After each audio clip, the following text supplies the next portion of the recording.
Hello. Magandang araw sa inyong lahat. For today's video ay magluluto tayo ng Bicol Express.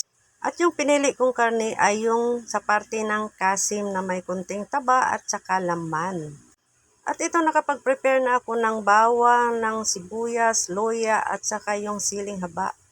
Simulan na natin ang paggigisa ng bawang at saka yung loya. Yan muna ang unahin natin. Napakadali lang pala ng mga sangkap nito, may bibili lang kahit sa katabing tindahan. At siyempre huwag kalimutan yung ating gata. Pag malayo sa merkado ay marami naman sa department store.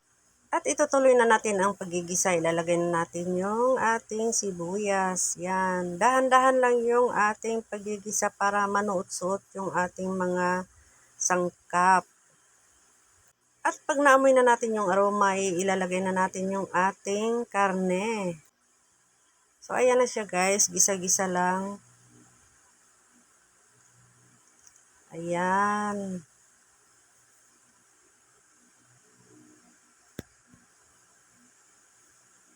At pagkatapos ay lagyan natin ng patis. At ilagay na rin natin ang ating paminta. Yan.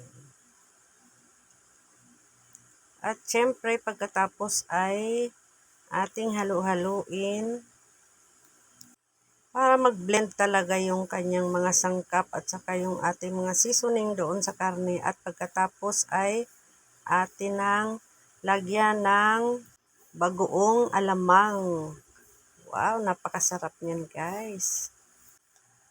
At halo-halo na naman syempre. Yan, pagkatapos takpan natin. At pagkatapos ng ilang minuto ay ilagay na natin yung ating pangalawang gata. Ayan guys, namibili yan sa merkado. Yan, ilbos na natin lahat. Ayan na siya. At pagkatapos ay ilagay na natin yung siling haba. At saka dagdagan na rin natin ng paminta. Ayan na, sa tingin pa lang ay napakasarap na. At ilagay na natin yung huling gata.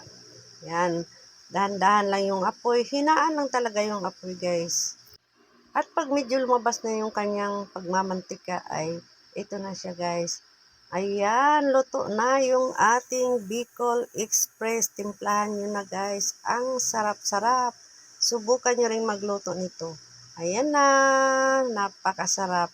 Maraming salamat sa panonood. Thank you for watching guys. Magandang araw ulit. Thank you.